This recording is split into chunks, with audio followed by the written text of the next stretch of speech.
नमस्कार दोस्तों, आज हम आपको बताने जा रहे हैं 10 अद्भुत और अनजाने तथ्य भारतीय गणतंत्र दिवस के बारे में। जी हां, वो दिन जब हमारा संविधान लागू हुआ, जब भारत सचमुच में स्वतंत्र राष्ट्र बना। तो तैयार हो जाइए इस सफर पर मेरे साथ चलने के लिए, जहां हम जानेंगे उन 10 बातों को जो गणतंत्र दिवस को और भी खास बनाती हैं। अंत तक जरूर देखें। दोस्तों, कहानी शुरू होती है 26 जनवरी 1950 की। ये वो तारीख है जब भारत का संविधान लागू हुआ और हमारे देश ने खुद को एक गणराज्य घोषित किया। दरअसल 26 जनवरी 1930 को ही भारतीय राष्ट्रीय कांग्रेस ने पूर्ण स्वराज का प्रस्ताव पारित किया था। इसी दिन की याद में हमारे नेताओं ने 26 जनवरी को गणतंत्र दिवस के रूप में मनाने का फैसला किया।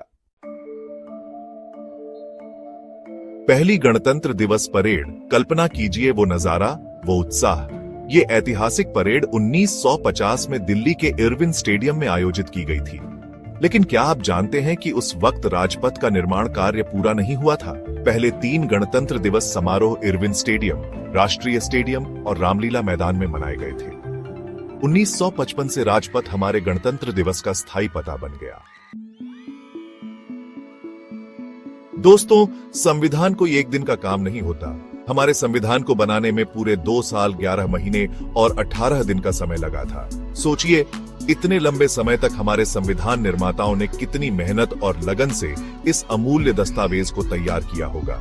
संविधान सभा में देश के हर वर्ग और हर क्षेत्र के प्रतिनिधि शामिल थे। ये एक ऐसी मिसाल है जो दुनिया के लिए प्रेरणा है। तिरंगा, हमारा राष्ट्रीय ध्वज, हमारी शान। क्या आपको याद है कि इसे कब अपनाया गया था? जी हां, 22 जुलाई 1947 को। लेकिन क्या आपको पता है कि इसके डिजाइन को लेकर भी कई बदलाव किए गए थे? पहला राष्ट्रीय ध्वज 1906 में फहराया गया था और तब से इसमें कई बार परिवर्तन हुए। आज जो तिरंगा हम देखते हैं वो पिंगली वेंकैया द्वारा डिजाइन किया गया था। दोस्तों, गणतंत्र दिवस का मतलब ही है राजपथ पर होने वाली शानदार परेड। ये सिर्फ एक परेड नहीं होती, बल्कि भारत की शक्ति, संस्कृति और विविधता का प्रदर्शन होता है। यहां आपको सेना के विभिन्न रेजिमेंट, झांकियां और सांस्कृतिक कार्यक्रम देखने को मिलते हैं। लेकिन क्या आपको पता है कि राजपथ को पहले किंग्सवे के नाम से जाना जाता था? ब्रिटिश शासन के दौरान इसका ये नाम था, जिसे बाद में बदलकर राजपथ कर दिया गया। गणतंत्र दिवस के मौके पर हर साल एक विदेशी राष्ट्राध्यक्ष को मुख्य अतिथि के रूप में आमंत्रित किया जाता है। ये हमारे देश के लिए गर्व की बात है कि दुनिया भर के नेता इस मौके पर हमारे साथ होते हैं। पहले गणतंत्र दिवस पर मुख्य अतिथि थे इंडोनेशिया के राष्ट्रपति सुकर्णो। उनका आमंत्रण भारत और इंडोनेशिया के बीच मजबूत रिश्तों का प्रतीक था। गणतंत्र दिवस के अवसर पर देश के वीर जवानों को उनकी वीरता और बलिदान के लिए सम्मानित किया जाता है।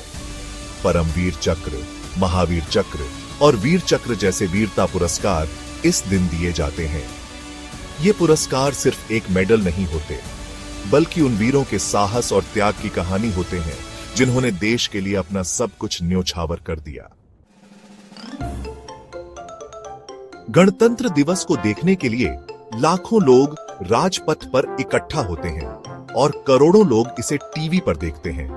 ये त्योहार सिर्फ एक दिन का नहीं, बल्कि पूरे देश के लिए एक जश्न बन जाता है। इस दिन हर कोई देशभक्ति के रंग में रंगा हुआ नजर आता है। घरों में तिरंगा फहराया जाता है, मिठाइयां बांटी जाती हैं और देशभक्ति गीतों की गूंज हर तरफ सुनाई देती है। गणतंत्र दिवस की परेड में विभिन्न राज्यों की सांस्कृतिक झांकियां भी प्रस्तुत की जाती है। इन झांकियों में देश की विविधता और सांस्कृतिक समृद्धि की झलक दिखाई देती है। ये झांकियां हमें याद दिलाती हैं कि हम भाषा, धर्म और रीति रिवाजों में भले ही अलग अलग हों, लेकिन दिल से एक हैं और एक ही देश के बाशिंदे हैं। गणतंत्र दिवस के मौके पर देशभक्ति गीतों का विशेष महत्व होता है। ये गीत हमें हमारे देश के प्रति प्रेम और सम्मान की भावना से ओतप्रोत करते हैं। ऐ मेरे वतन के लोगों, सारे जहां से अच्छा, जन गण मन जैसे गीत हमें गर्व से भर देते हैं। ये गीत सिर्फ शब्द नहीं होते, बल्कि एक ऐसी भावना होते हैं जो हमें एक दूसरे से जोड़ते हैं। जय हिंद। तो दोस्तों, ये थे 10 अद्भुत और अनजाने तथ्य भारतीय गणतंत्र दिवस के बारे में। ये दिन सिर्फ एक छुट्टी का दिन नहीं है, बल्कि एक ऐसा अवसर है जब हम अपने देश के प्रति अपनी कृतज्ञता व्यक्त करते हैं। अगर आपको ये वीडियो पसंद आया हो तो इसे लाइक और शेयर जरूर करें। और हां, हमारे चैनल को सब्सक्राइब करना ना भूलें। जय हिंद।